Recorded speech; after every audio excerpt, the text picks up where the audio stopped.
Okay, so reproduction is a fundamental biological function that sustain the survival rate of our species, but it's also deeply intertwined with identity, emotional well-being, and family structure. For many couples, the ability to conceive and carry a pregnancy is a critical life goal, and infertility can carry profound emotional and social consequences, especially in cultures where parenthood is deeply valued. So, globally, infertility affects about 1 in 6 couples, with both male and female factors contributing. Over the past 2 decades, infertility rates have steadily increased due to environmental, lifestyle, and medical factors. Despite advances in fertility treatment, success rate remains suboptimal, especially for women with endometrial or ovarian issues.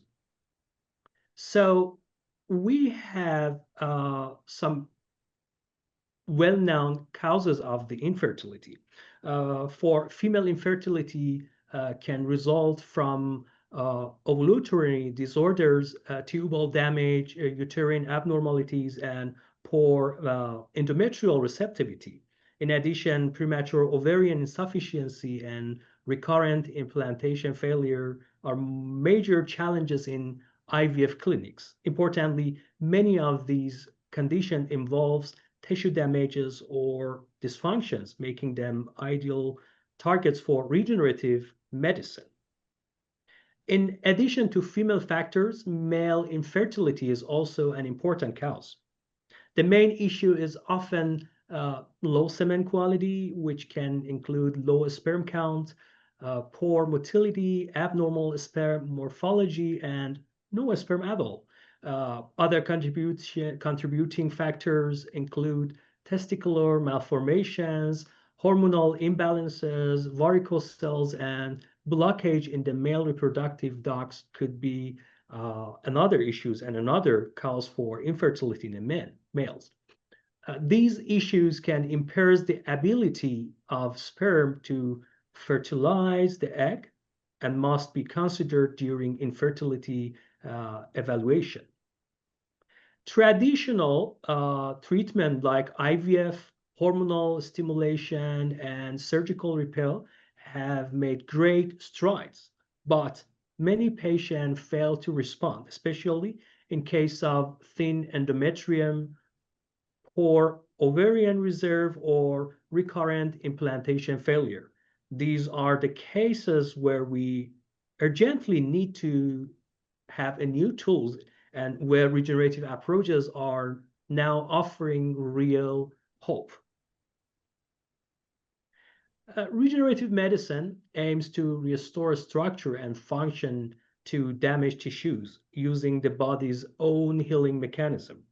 It includes technologies like stem cell therapy, platelet-rich plasma, and tissue engineering. In reproductive medicine, regenerative means revitalizing the endometrium, reactivating ovarian function, and improving the uterine environment for implantation. Several regenerative options are under studies. Stem cells from bone marrow or menstrual blood, PRP, platelet-rich fibrin, and even exosome. Regarding to stem cell therapy, stem cells have been trialed in conditions like Asherman syndrome, thin endometrium, and ovarian insufficiency with some promising outcome. However, stem cell therapy is still experimental, costly, and tightly regulated to the safety and ethical concern. This limits its use in routine fertility care for now. And so far, based on the most updated result in the website clinicaltrial.gov, so far we have a total of 67 global clinical trial using a stem cell therapy for female infertility. And most of the registered clinical trial on stem cell therapy for female infertility are in the early phases and primarily initiated by academic institution. Uh, there are different countries involving in these trials, but China leads in the number of the trials and driven by supportive policies and a large patient populations. And the important things regarding to most the main portion of these clinical trials using the stem cells is most of them they are using prenatal tissue derived stem cells, particularly umbilical cord mesenchymal stem cells, so which is mostly allogenic source. And at least in the United States, we have regulatory issues using allogenic sources for stem cell therapy so far. So unlike the stem cells, PRP, which is autologous, low risk, and easy to prepare in a clinical setting, can deliver a cocktail of the growth factors and cytokines directly to the target tissues. PRP has already been used in over 20 different medical specialties and is now gaining traction in reproductive medicine for its ability to regenerate the endometrium and ovary for ideal cases, not for every cases. Not it cannot do miracle, but for ideal cases, it works perfectly in combination with other modality. As you can see in the cartoon, based on the result of a systematic review recently published, they in that systematic review they analyzed 49 studies, including both human studies and preclinical studies between 2020 to 2024. Mostly for the study for PRP therapy in case of diminished ovarian reserve. Uh, and they checked the pregnancy outcome after PRP therapy, and the results are optimistic and the results are promising. So biochemical pregnancy rate increased 18%, spontaneous pregnancy rate increased 7%, live birth rate is around 11%. And also, when you search through the literature and check different publication and report, you can find the different results, and results are vary between 10% to even more than 20%, 25% success rate for PRP therapy. But why we have so many differences regarding to the results? Although PRP therapy has shown promising results in reproductive medicine, outcomes vary widely between studies and patients. Some show significant improvements in endometrial thickness or ovarian function, while others report minimal or no responses. This inconsistency is not surprising, and it highlights that PRP is not a one-size-fits-all therapy. The differences arise from multiple variables across protocol, patient, and preparation technique, and we are going to talk about them. The first different factor contributing to the PRP outcome we need to consider before using PRP in reproductive medicine, and even in all other fields when we practice, we must first ask ourselves, what is our biological goal?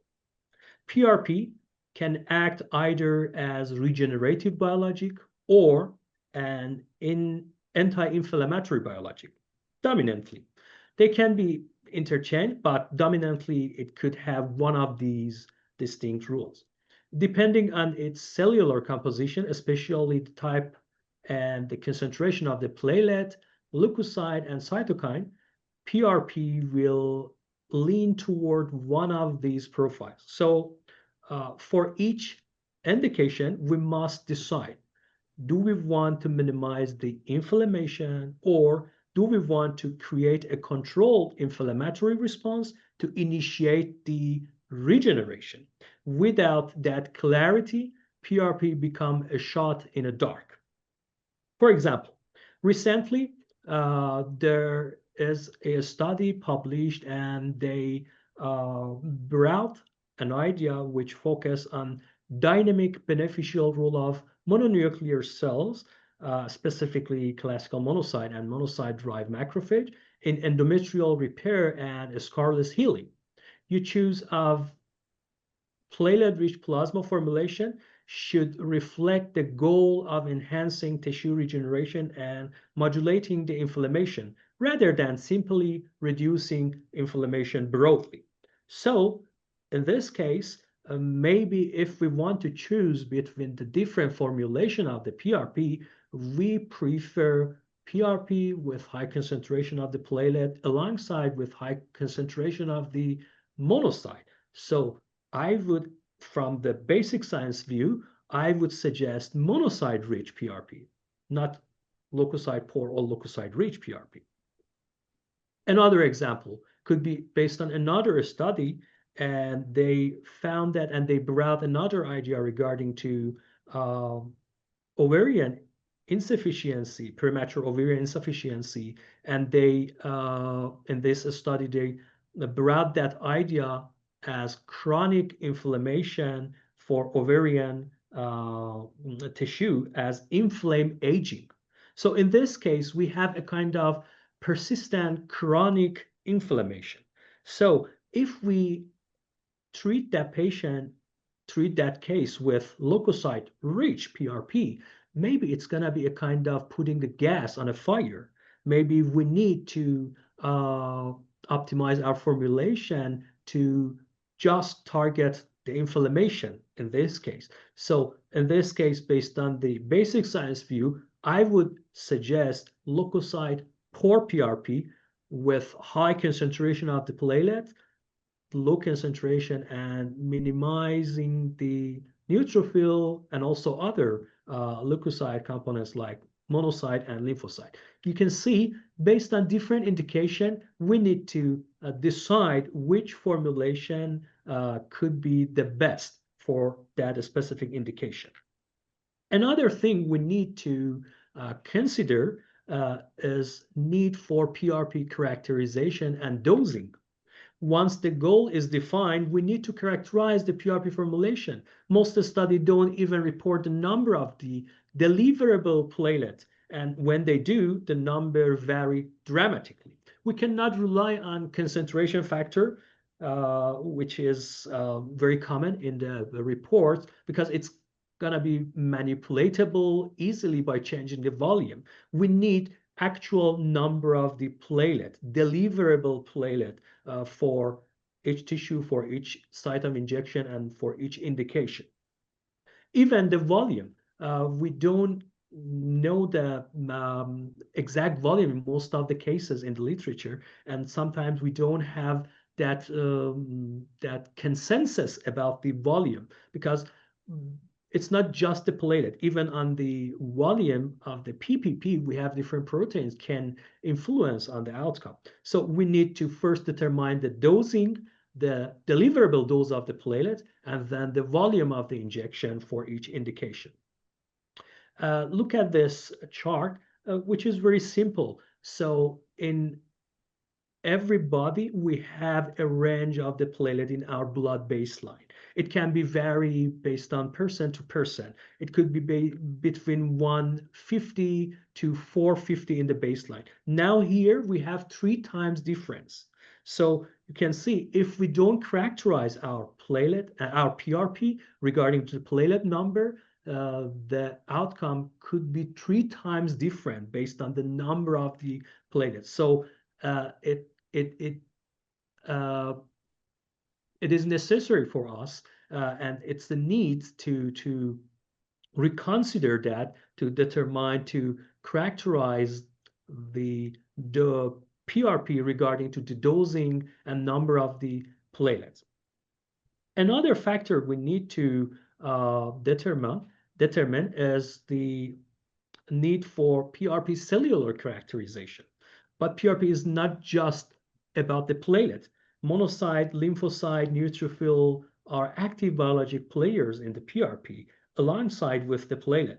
Their balance influences whether PRP promotes regeneration or suppress the inflammation. And we know during the PRP preparation, we have, based on the mechanism of the PRP preparation using centrifugation, we have different layer of the cellular component in our buffy coat. And it's very close to each other, and even sometimes they merge, these layers merge to each other. So we need to characterize regarding to other cellular component to make sure our formula is fit for our indication and for our goal. Based on this idea and mindset, with our commercial kit in the M side, we introducing different formulation for different indication, and our system obviously gives us this opportunity and flexibility to have different formulation based on the different concentration of leukocyte and other cellular component alongside with the PRP.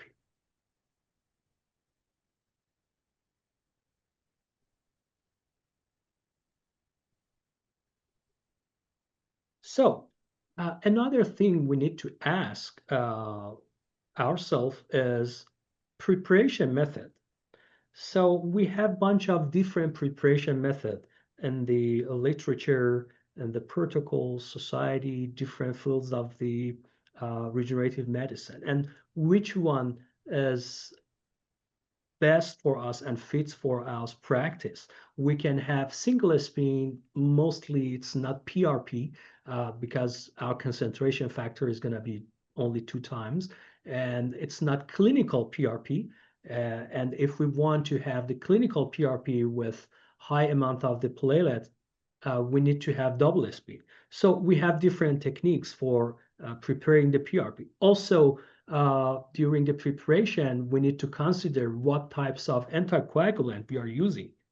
Some anticoagulant uh, also, although they help to inhibit the coagulation cascade, but they can affect the quality of the PRP regarding to some specific purpose.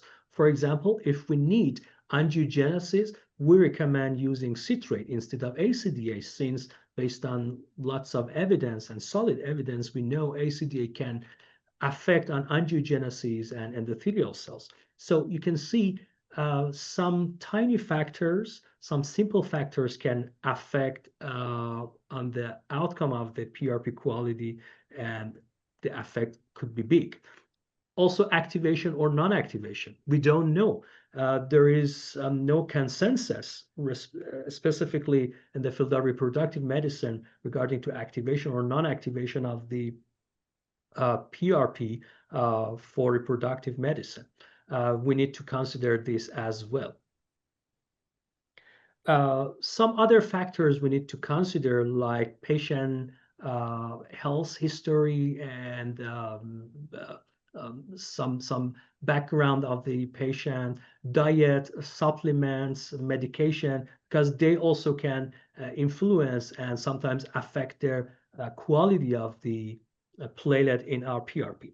So regarding to preparation, so most of you are familiar with M-site kit and M-site system. After drawing blood, we have the system for double spin mostly.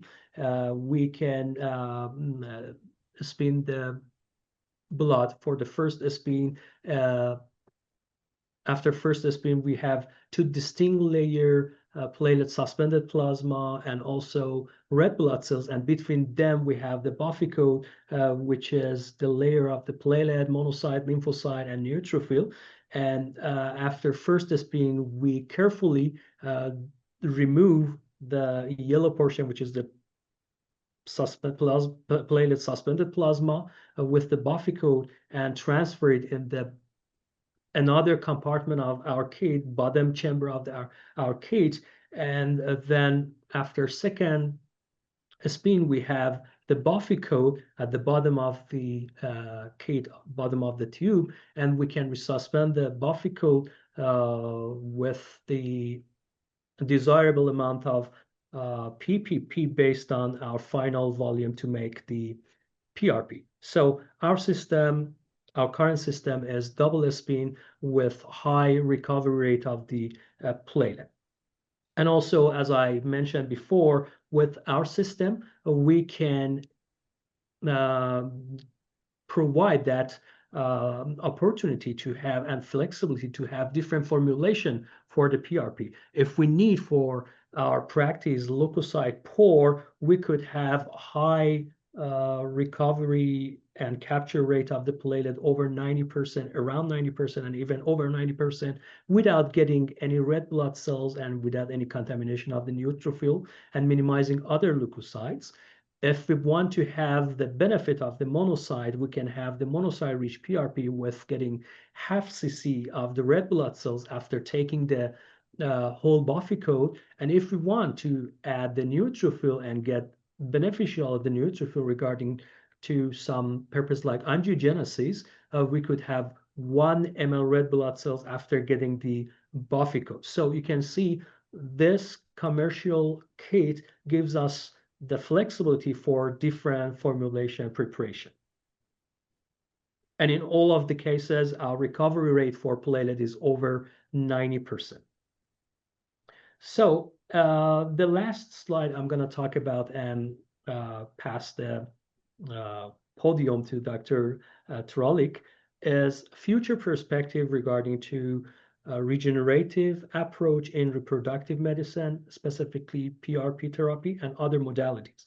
So now one of the hot topics regarding to the PRP is PRP can activate the AMPK SIRT1 signaling pathway when we inject through the ovary, and it can be a kind of ovary mitochondrial biogenesis signaling pathway.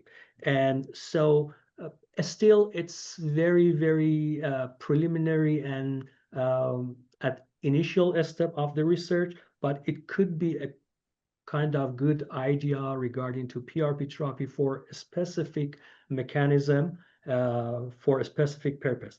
I know now the longevity field and also kind of senescence field, anti-senescence field is very hot regarding to mitochondrial biogenesis, and it's going to be a kind of interesting field for those researchers as well. Recently, a couple of the publications pops up regarding to intratesticular PRP injection, and so far the results are very promising regarding to motility of the sperms and even fertility of the sperms. Also, the idea regarding using the PRP as freezing media or a supplement for freezing media for cryopreservation of the egg and sperm has been emerged, and a couple of the university centers and institutes started using this technique. Results are not solid enough, but very, very promising. And also the idea regarding to telomerase reactivation strategy using CMYC and KLF4, this types of idea comes from the Yamanaka factor and iPSC development to stop the telomerase breakdown to a kind of decelerate or inhibit the senescence of the cells, specifically in this case for egg or sperm. And also another hot topic now in this field is oocyte generation using IPS technique. Now all of the research is at the preclinical level, in vitro and preclinical level. We are so far from the human trial because there are lots of concern regarding to iPSC, but the idea is very promising and uh, can be very motivating. So thank you for your time.